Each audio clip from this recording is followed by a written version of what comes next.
Welcome to Tax Strategy Digest, where we explore the fascinating world of finance. Join us as we dive into the stories, insights, and experiences of experts, thought leaders, and everyday people who are making a difference in this field. Through engaging conversations and through thought-provoking discussions, we'll take a deep dive into the latest research, trends, and innovations shaping finance. So sit back, relax, and get ready to learn something new on this journey with us. And with that said, today, our guest is Mark Mraz. Mark, thanks for letting me pick your brain today. Great to be here. Thanks.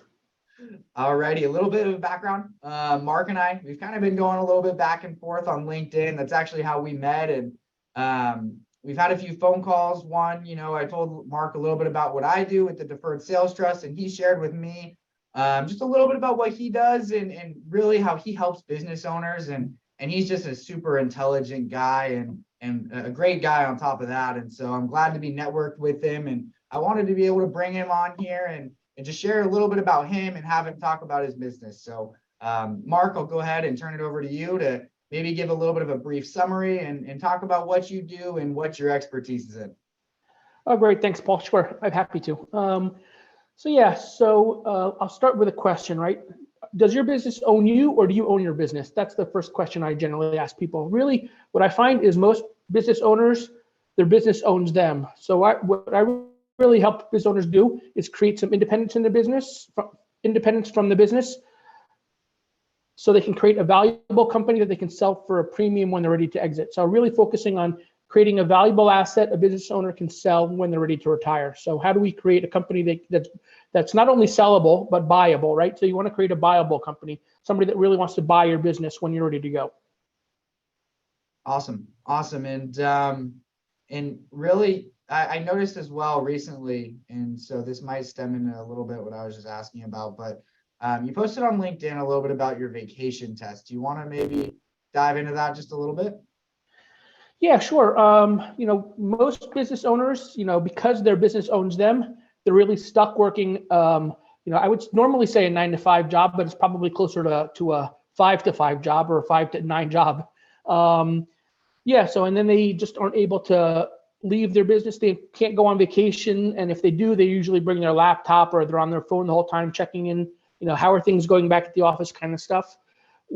Or they're getting lots of notifications for emails coming in from their team. So really what we tried to do in the vacation test is ask the business owner, when was the last time you were able to step away from your business without any impact to the business itself? So it's really, again, it's about creating independence for the business owner from the business. So I just did a presentation with Enterprise University. It was a good conversation, good little teaching about, one of the things that we work on is defining the work the business owner does, and we apply what I call an EAD test, right? So, of the things that you do, maybe over the course of a week or a month, you kind of document the stuff you do, go back to your calendar. What did you do last week? You did interviews, you did, how many times did you meet new clients? All the kinds of things that you do on your calendar, right? So identify all the stuff you do and then categorize them according to EAD, right? So what on your list can you eliminate? So what don't you need to be doing in your business anymore, right? The A stands for automate. So what things in your business can you automate? And then the D stands for delegate, right? So what can you teach somebody else to do so you don't have to do it? So if you can get rid of things that are no value to your business that you shouldn't be doing anyway, like scrolling social media, then you've gotten rid of a chunk of stuff that's just wasting time. If you can automate things, right? If you have tools and technology that can maybe automate some of the things you do, like posting to social media, right? So rather than scrolling, you stop scrolling because that's a time waster. But if you can use a tool to maybe automate your social media postings for your business, you don't have to be sitting there, on your phone or in front of the computer, typing out, social media posts and scheduling them out in the future, right? So if you can automate that, that's one more thing you've taken off. And then if you can delegate, then you can, put systems and processes in place, standard operating procedures to get other people in your organization to do some of the work that you would normally be doing, right? So maybe they can go on some client meetings. Maybe there's a certain way to, you can document your standard operating procedures for, updating your CRM tool, your, client relationship management tool. So in that vacation test conversation, we talked a lot about, that EAD, and then we talked about what are the 4 degrees of delegation and creating standard operating procedures. So that's kind of what I talked about. Awesome. And when business owners, when they go to implement some of these strategies that you're helping them to use, what's kind of the outcomes? What are you seeing with these business owners that are, doing this vacation test, and how is it really creating value for their company? Yeah, really, you're moving out of the position of becoming, the go-to person. Everybody, what we talk about, you become if you can't take a vacation and you're really stuck, you just become the hub of the organization, right? Everybody comes to you. Your customers come to you because they have customer service issues. Your staff come to you for questions and answers. Your vendors come to you because you need to sign invoices or approve invoices. So what I'm finding is that you can move out of it being, in a job to becoming like the visionary, right? Instead of being an employee of your own company, you become like the chief visionary officer, right? For your business, you can really set strategic direction. And part of that strategy might be to, sell your business and retire. And once I work with people through my programs and through my coaching consulting work, what I'm actually finding is they actually can create more freedom for themselves from their business. And rather than selling the business, some of them just want to stick around, right? So it doesn't have to be just about retiring and selling the business. It can be about just creating a more healthy business, something that they can, they more enjoy, right? They can still take a vacation because they've got standard operating procedures, systems in place. So it's not always about exiting the business. It's just creating more freedom in the business. And they sometimes just decide, hey, I don't need to sell this business. I can take a vacation. I'm not burnt out anymore, right? I mean, a lot of the exits are, a function of burnout, right? A lot of business owners just say, I'm done with this job, too many stresses. Yeah, no, definitely. And on that note, what would you say might create a healthy business of value? What are some of those attributes, and how do you maybe help implement creating something like that? Yeah, I think that goes back to some of the stuff I mentioned earlier, right? It's creating a business that doesn't depend on the owner, defining documenting and defining your standard operating procedures, and making sure you're empowering your team to think like an owner.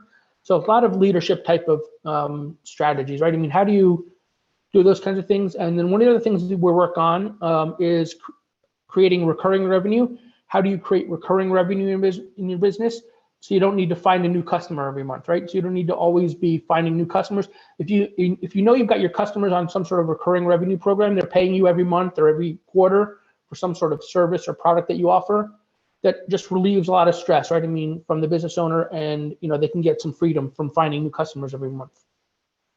Okay, great. And really then I guess on the flip side as well, what would the consequences really kind of look like of having an unhealthy business, or what would an unhealthy business look like? Would it just be, maybe they don't pass the vacation test, right? What would that look like? What are some of the qualities of an unhealthy business, and how do you help fix that? Yeah, so I think an unhealthy business really just kind of lots of business owners, the business owner really is very involved in the early stages. They kind of scale up, they grow. And then at some point when they're just overwhelmed, they just hit a plateau. So one of the symptoms of being stuck in the business and being unable to take the vacation, the business just plateaus because you've only got 40 hours in a work week. You've only got so much capacity as an individual. So really the business plateaus. And then personally, an unhealthy business can lead to an unhealthy owner, right? I mean, if you're stressed, depressed, I mean, it's, just lots of physical challenges, mental challenges. And what we see also is, relationship issues, right? So if you're a married owner, your spouse starts to complain and nag, hey, you're at the office too much. We haven't taken a family vacation in, 10 years. You're working too much. So this becomes a relationship, puts stress on relationships, right? Business owners aren't spending as much time with their kids as they would have liked, right? So their children are going to bed without bedtime stories. So those kinds of things, right? So it's both, the business plateaus, and this puts more stress on the business owner. Yeah, definitely. And especially bringing it back into the personal life too. I mean, obviously that weighs a role in the business, regardless of, whatever way you like to put it. So how did you get into this business, and maybe as well, what's your why? I don't know if those two intertwine for you. Hopefully maybe you can kind of share a little bit about, again, yeah, just how you got into the Sure. business and what motivates you. Yeah. So really, what motivated me to start my practice was my father, right? I mean, you always look back to, who's your mentor, who's your inspiration. So for me, it was my father. He owned his own business, and I saw him. He was able to successfully sell his business, put enough money away, so that when he passed, that my mother doesn't have to worry about, selling the house. She still lives in the same house they did. She doesn't have to worry about working. So he was able to sell his business, create, legacy wealth, what I call legacy wealth, so that, my mom never has to worry about money again. So that was a real big motivator for me, right? Every business owner should be able to do that, right? I mean, you put 20, 30 years into developing this business, you spend, if you have an unhealthy business, you're spending all your time away from your family. So how are you going to give back to that family, right? I mean, you've invested all this time. What's your return on investment? So for me, it was my father being able to create legacy wealth. Some people call it like generational wealth. So that's really what I think other business owners should be able to do for their family through their business. So that's really why I got started in this. Okay, awesome. And when you're working with clients to help them, start pursuing that legacy generational wealth, what is something that what are some of the first questions that maybe you hear all the time from them, or some of the questions that you ask them as well that you're hoping that they know, but maybe they don't, or maybe it's really important and you wish more people knew about it? Yeah, so lots of people asking me about the process of selling the business and what they need to do to get ready. And this goes back to that, the idea of getting the business owner, getting the business independent of the owner. That's one of the key things, right? Because nobody's going to want to buy your job, right? If you want to sell your business, you have to sell the business, not the job. So I think that's one of the big things. They ask me, what can I work on, first? So that's really the first thing, right? Documenting your processes, getting yourself out of the day-to-day operations of the business, right? And finding a second in command, putting a management team in place.